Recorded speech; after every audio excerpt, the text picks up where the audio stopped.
কমলির যখন 10 বছর বয়স তখন এই কমলির বাবা মারা যায়। কমলির ভালো নাম কমলাক্ষী পাল। মা ডাকে কমলি বলে। মা আর মেয়ের সংসার। মা লোকের বাড়িতে কাজ করে যেটুকু পায় তাই দিয়ে ঘর ভাড়া, খাওয়া পড়া আর ইলেকট্রিক বিল দিতেই শেষ হয়ে যায়। তাই কমলি নিজের পড়ার খরচ নিজেই চালিয়ে নিতে আজ 1 বছর হলো কমলিদের বস্তির পাশে যে নতুন ফ্ল্যাট বাড়িটা হয়েছে সেই ফ্ল্যাট বাড়িতে থাকা রঞ্জনা বৌদির ঘরের কাজে ঢুকেছে। আজ সকালে কমলি রঞ্জনার বাড়িতে কাজ করতে আসার পর থেকে রঞ্জনা লক্ষ্য করছে কমলি কেমন যেন মন মরা হয়ে আছে। কাজ করতে এসেছে ঠিকই, কিন্তু কোনো কাজে কমলির মন নেই, আর মুখে কোনো কথাও নেই। যেই মেয়ে কাজ করতে এলে এত বক বক করে, প্রাণবন্ত সেই মেয়েটা আজ একেবারেই নিশ্চুপ হয়ে আছে। রঞ্জনা বলে, কী রে কমলি, আজ একেবারে চুপচাপ, কথা বলছিস না কেন? কি হয়েছে বল তো? কই, কিছু হয়নি তো বৌদি। কিছু তো একটা হয়েছে, তবে তুই না বলতে চাইলে আর কি করা যাবে? বললে পরে হয়তো কিছু একটা সমাধান করে দিতাম। না মানে দেখো না বৌদি, আমি এখন বিয়ে করতে চাইছি না, আর মা আমাকে বিয়ে দিতে উঠে পড়ে লেগেছে। আমি মাকে বলছি আমি আগে নিজের পায়ে দাঁড়াই, তারপর না হয় বিয়ের কথা ভাবা যাবে, কিন্তু মাকে তো কিছুতেই মানাতে পারছি না গো। আমি এই পড়াশোনা করার জন্য তো এত কষ্ট করে তোমাদের ঘরে কাজে ঢুকেছি বৌদি। মা বলেছে আমাকে আর পড়াশোনা করতে হবে না, বিয়ে দিয়ে দেবে এক্ষুনি। পরশু বিকেলে মায়ের ঠিক করা পাত্র আসবে আমাকে দেখতে, ওর মা, দাদা, বৌদি আর দিদি জামাইবাবুকে নিয়ে। ছেলে নাকি আমাকে আগে স্কুলে যেতে রাস্তায় কোথায় দেখেছে। ছেলের পছন্দেই ওদের পছন্দ। এবার ছেলে মাকে দেখাতে নিয়ে আসবে বলেছে। সব কিছু ঠিক থাকলে হয়তো সামনে আসারই আমার বিয়ে হয়ে যাবে বৌদি।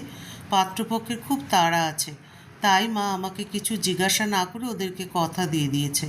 ছেলে কলকাতার ধর্মতলায় ফুচকা বিক্রি করে। বিশ্বাস করো বৌদি, আমার এখন বিয়েতে বসার ইচ্ছেই নেই গো। আমি পড়াশোনা করে নিজের পায়ে দাঁড়াতে চাই, তারপর বিয়ের কথা ভাববো। কিন্তু মা কিছুতেই মানতে চাইছে না। মা বলেছে বিকেলে তোমার কাছে আসবে আমাকে বোঝানোর জন্য। ও বৌদি, তুমি একটু বোঝাবে গো মাকে। এ কি কথা কমলি, তুই এবছর উচ্চ মাধ্যমিক দিবি?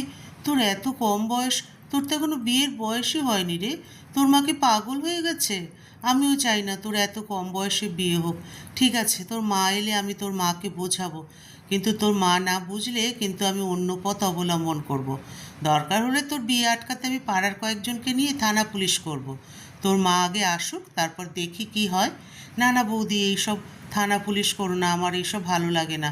তার চাইতে তুমি দাদাকে বলে একটা উপায় বার করো যাতে বিয়েটা আটকানো যায়।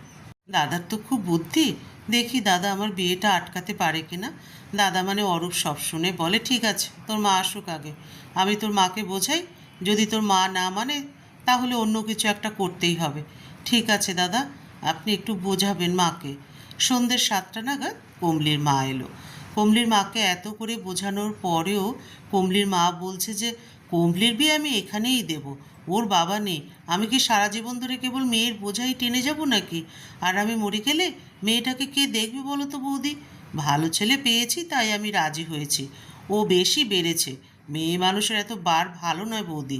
তোমরা ওকেও একটু বোঝাবে, ও তোমাদের কথা মান্যই করে। রঞ্জনা বলে, দেখো মাসি, কমলিকে পড়াশোনা করতে দাও, ও নিজেই নিজের খরচ উঠিয়ে নেবে। আর এই কম বয়সের বিয়ে দিলে তোমাকে কিন্তু পুলিশে ধরবে বলে দিলাম। কাজেই যা করবে বুঝে শুনে করো। পুলিশ ধরলে ধরবে, ওসব আমি ভয় করি না। তবু আমি ওর বিয়েটা দিয়েই ছাড়বো, এই আমার এক কথা। পরের দিন সকালে কমলি কাজ করতে এলে রঞ্জনা বলে, কী রে কমলি, তোর বিয়ের খবর কি? খবর আর কি বৌদি, মা তো কিছুতেই মানছে না, বিয়েটা আটকানো গেল না। আমি ভাবছি আমি ঘর ছেড়ে পালিয়ে যাব, যেদিকে দু চোখ যায়।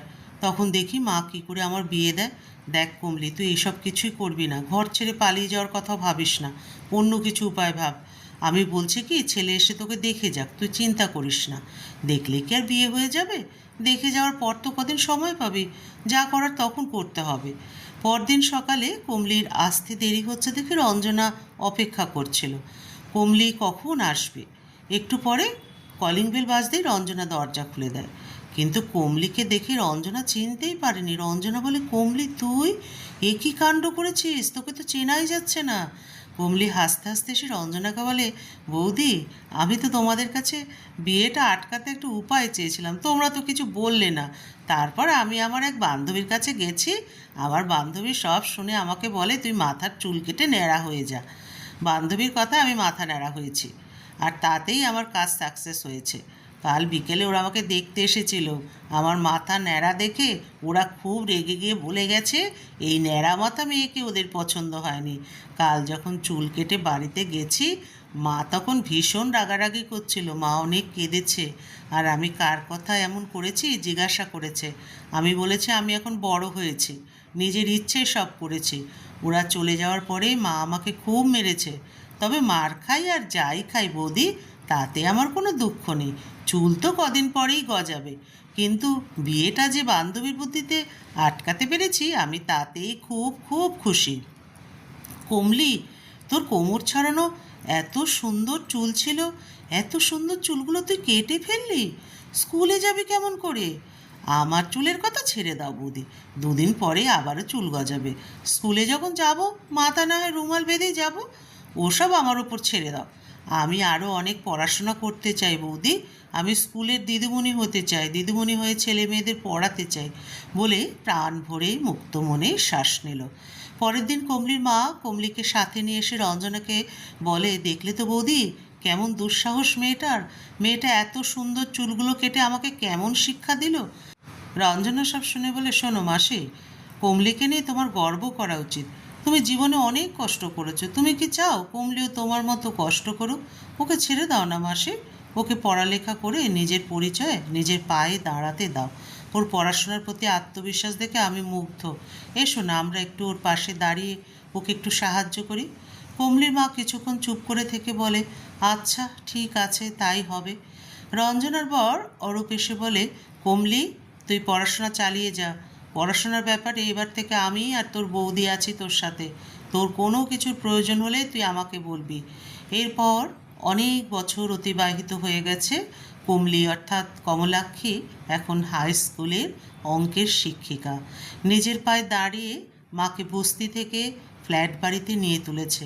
কমলির বিয়ে নিয়ে কমলির মায়ের এখন আর কোনো মাথা ব্যথা নেই। কমলিও এখন নিজেকে নিয়ে খুব খুশি। আর দাদা বৌদি তারা কমলিকে আশ্বস্ত করেছে কমলির পাশে চিরকাল থাকবে। গল্পের সমাপ্তি এখানেই, আবার দেখা হবে পরবর্তী আরেকটি গল্পের সাথে।